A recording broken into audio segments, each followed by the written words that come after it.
apresentando o programa Manancial de Vida. Este é um programa da Igreja Evangélica Assembleia de Deus aqui em Morada Nova.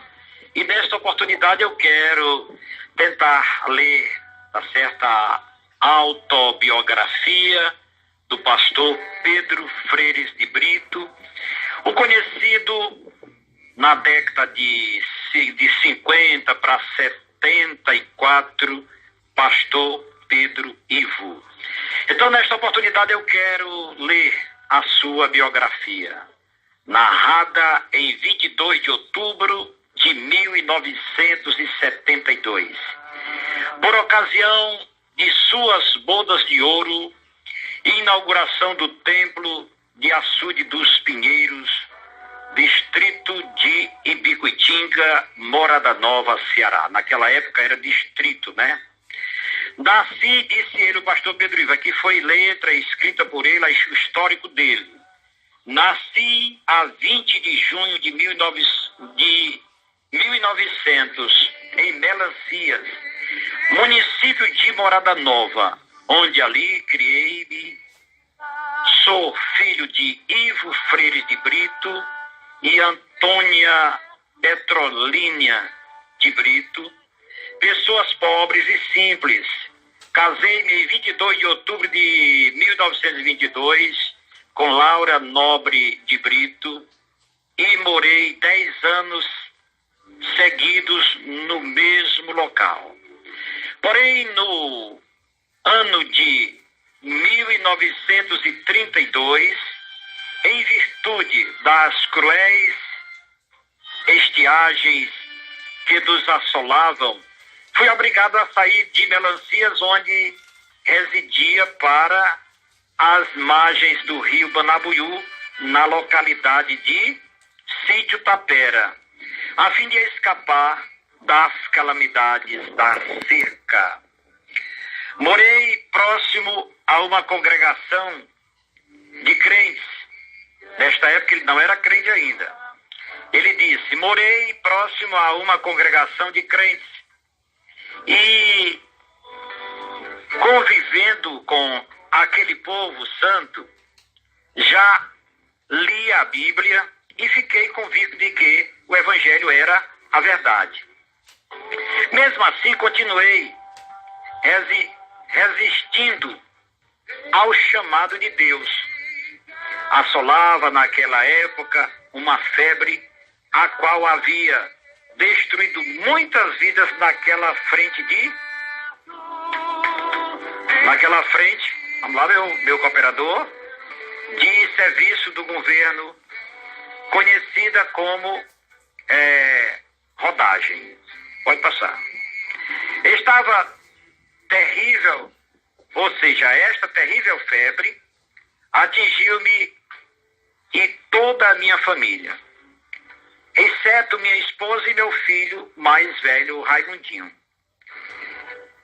Essa epidemia ceifou logo uma cunhada e uma filha.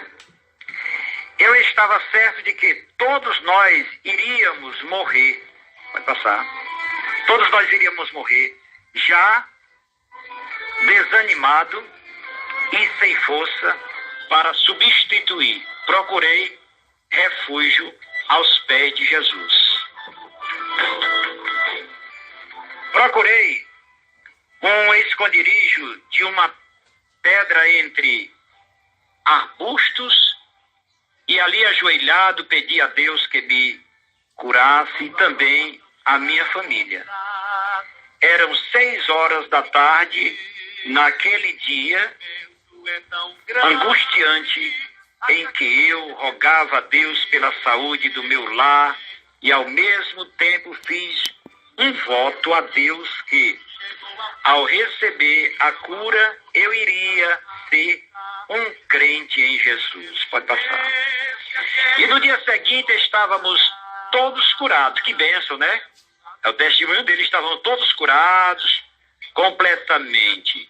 Jesus havia atendido aos meus rogos. Eu, porém, não aceitei a Jesus naquele dia como havia prometido.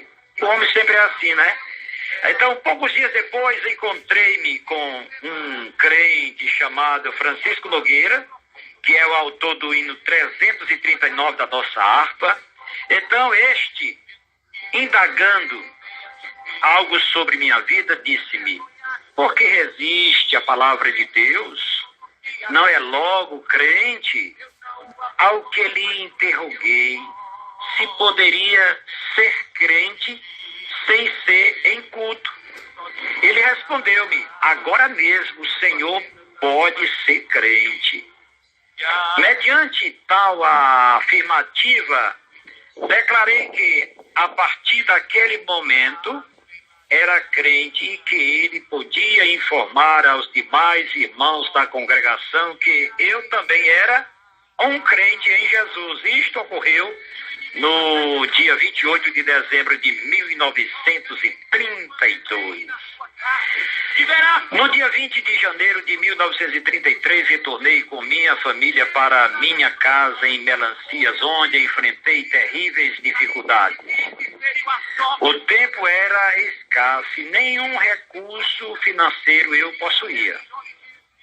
No mês de maio do mesmo ano, tive a honra de receber a primeira visita de um crente. Era ele, o irmão Pedro Coelho, do pastorado do pastor Juvito.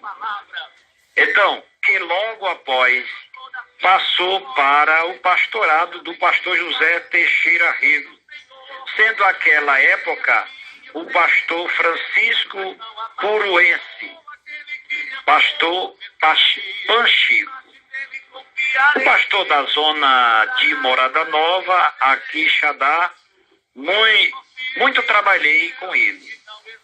E Deus, pelo meu testemunho, abriu porta de salvação em Melancias e Açude dos Pinheiros. No ano de 1936, a convite de uma irmã residente em São Sebastião, conhecido por Panelas, município de Aracuiaba, preguei o evangelho naquele povoado e Jesus abriu porta de salvação. Muitas vidas foram salvas e batizadas com o Espírito Santo. Quão grandes eram as bênçãos de Jesus, quão terríveis eram as perseguições, os apedrejamentos provocados por homens infiéis que ameaçavam faca e bala. Várias foram as prisões bárbaras de muitos irmãos. Entre eles, destaca-se o evangelista Arthur Barreto, que cooperava comigo naquele trabalho. Ele foi preso com 25 crentes, onde permaneceram 5 dias de maus tratos entre viagens e detenção. Fui vítima de várias prisões, ameaças de açoites e morte. Estive detido no quartel da polícia em Baturité, onde fui interrogado pelo capitão da polícia, o qual me acusava de comunista e perturbador que alvoroçava o povo. A essa altura, defendi minha pessoa e a causa do Evangelho, dizendo-lhe que era, sim, um pregador do Evangelho e não comunista.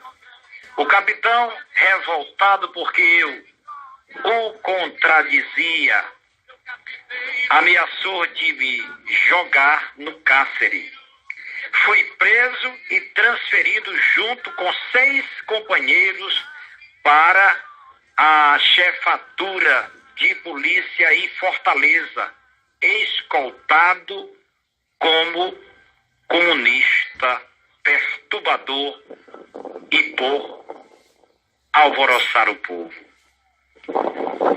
Tendo chegado à capital, Seguimos da praça da estação em direção à delegacia que ficava vizinha à antiga prefeitura. O atravessar aquelas ruas chamou a atenção do povo de Fortaleza.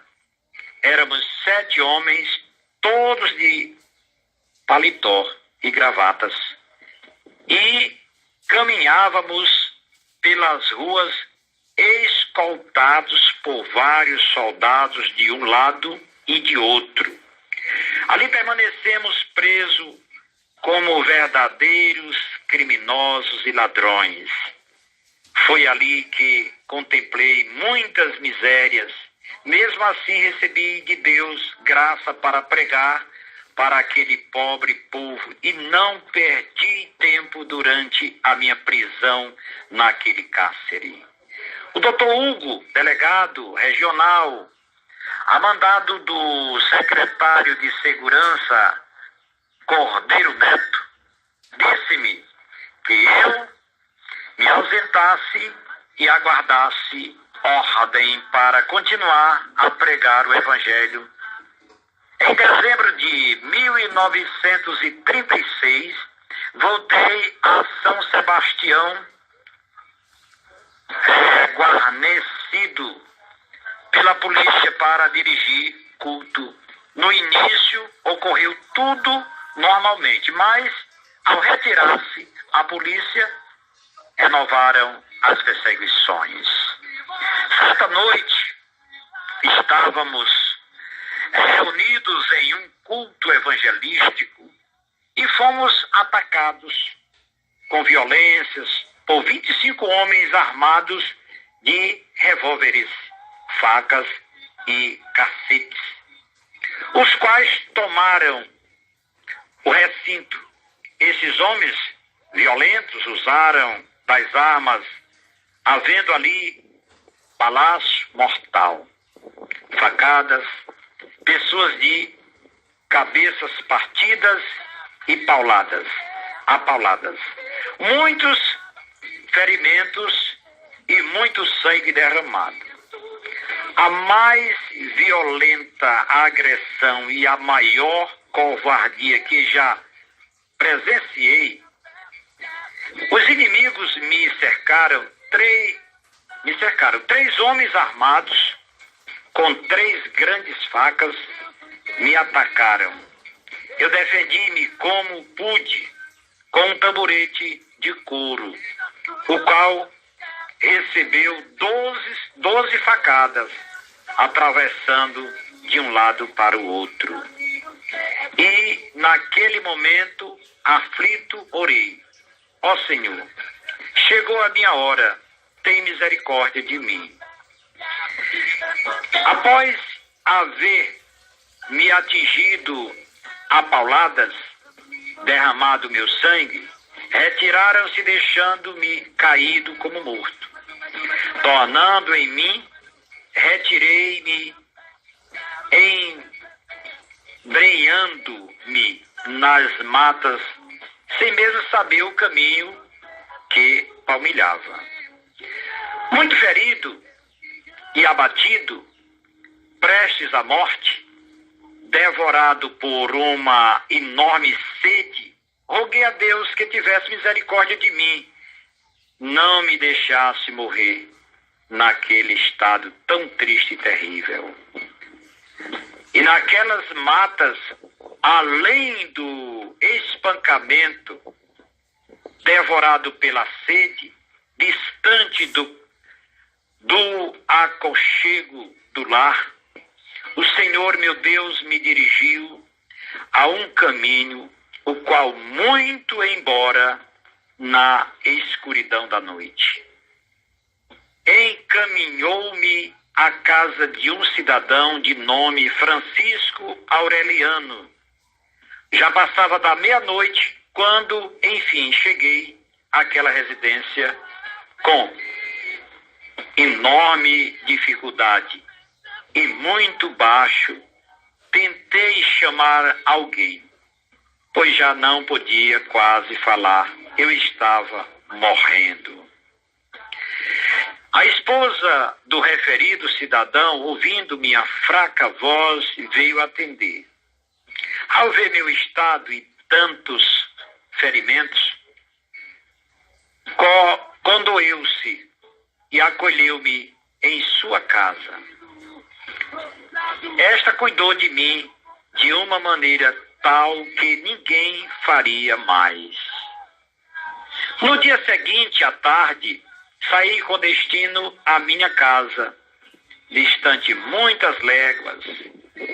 Ao retirar-me daquele lá, orei ao Senhor para que recompensasse aquela senhora que usou de misericórdia para comigo, salvando-a não só a ela, mas toda a família. E hoje esses irmãos são crentes em Jesus Cristo. No ano de 1938, fui convidado pelo irmão Francisco Branco, Chico Branco, que é uma das primícias da igreja de Açude dos Pinheiros, para pregar o evangelho de Pedrical a Serra Azul. Aceitando o convite, preguei o evangelho e Jesus abriu grande porta de salvação em Pedrical, Serra Azul e Barreiras. Ali se converteram muitas vidas a Jesus e foram batizados pelo Espírito Santo.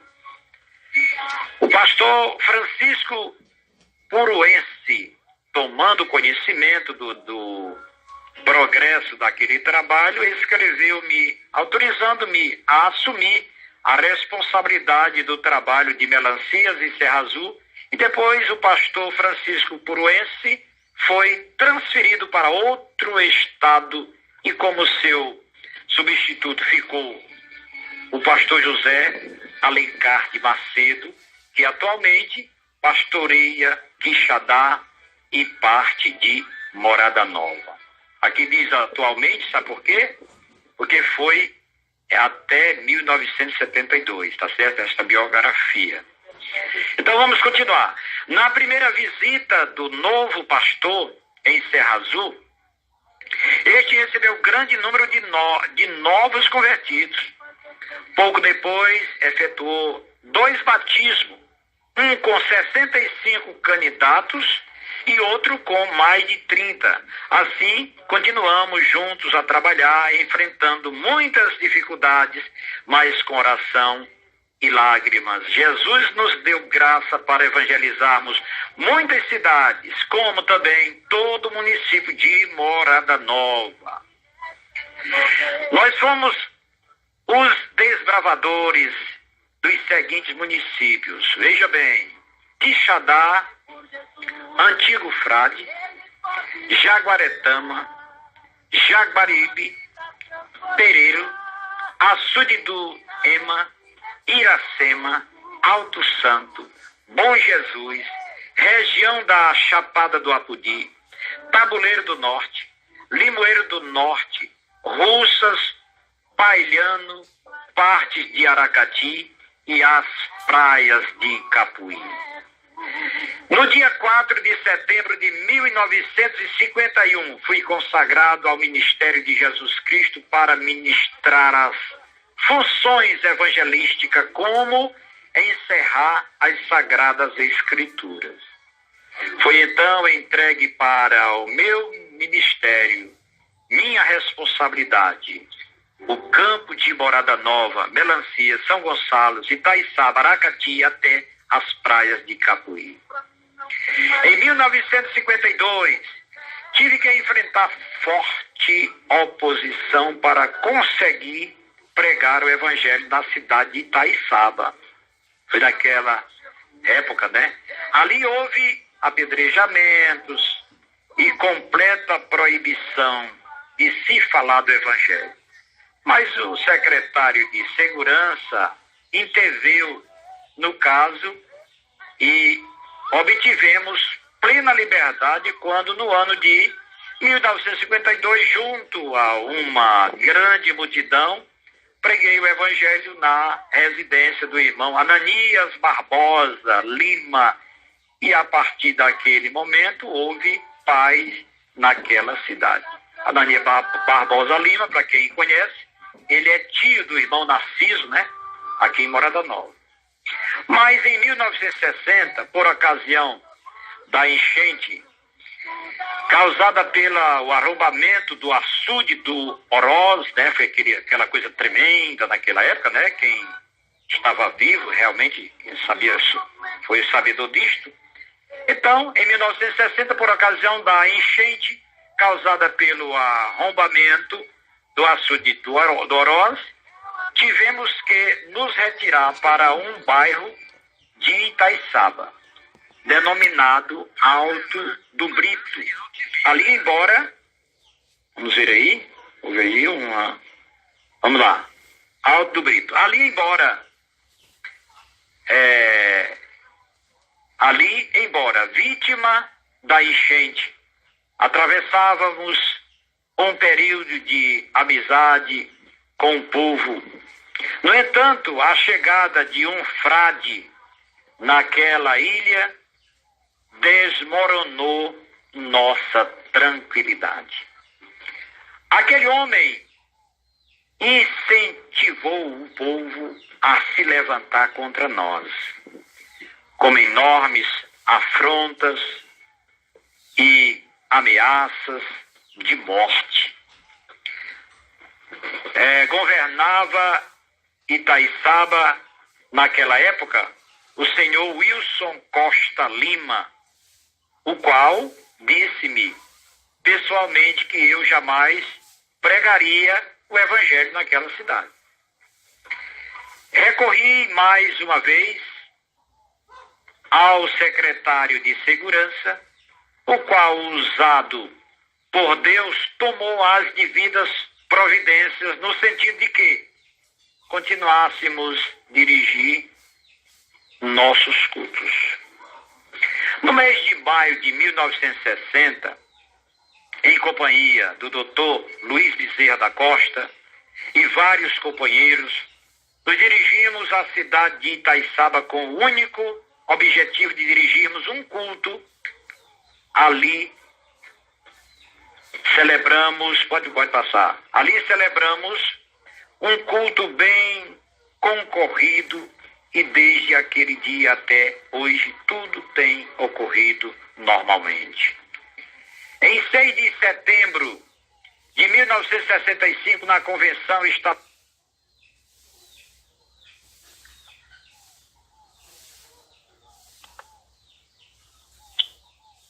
cuja igreja havia sido fundada pelo meu testemunho. E no dia 19 do mês de setembro, retornei a trabalhar nesta igreja, sendo empossado pelo referido pastor. Aqui venho cuidando com esforço, oração e lágrimas junto aos amados irmãos com a ajuda de toda a congregação. Construímos este templo que hoje é inaugurado, o que representa mais uma bênção que Jesus nos concede. É grande o privilégio que sinto em contemplar ao meu lado os amados irmãos, meus familiares, filhos e netos, inclusive o pastor presidente da junta julgadora da Convenção Estadual do Ceará, pastor Emiliano Ferreira da Costa, o pastor José Alencar de Macedo, meu companheiro de lutas. Hoje, nesta data de 22 de outubro de 1972, em que celebramos nossas bodas de ouro, comemoramos este marco com uma grande festa de ação de graças a Deus pela permissão de 50 anos de matrimônio. Ao ensejo desta data, feliz em que estou ao lado de minha esposa, filhos e netos, e estes irmãos e amigos que me honram com as suas presenças. Agradeço ao meu Deus esta grande vitória alcançada, como também sou grato pela presença dos amados irmãos. Amém. Então, temos lido aí, é bem longa a história, nós temos lido, já estamos já em cima do horário, Só vou fechar o programa porque o outro já vai iniciar outro programa. Mas eu quero só dizer que hoje, quanto é hoje de outubro? Hoje 22. Hoje é o dia realmente que lá está completando mais um ano. De 72, tá certo? Para hoje é quantos anos? Tá certo? Hoje é justamente a data em que foi inaugurado o templo ali em Açude dos Pinheiros. Em 22 de outubro de 1972. Então, depois teremos mais informações sobre realmente esse histórico. Eu também tenho algo ainda a comentar, mas não dá mais tempo. Mas eu quero somente agradecer a todos aqueles que ficaram conosco até esse horário. Que Deus abençoe ricamente, a todos. E que você permaneça na bênção.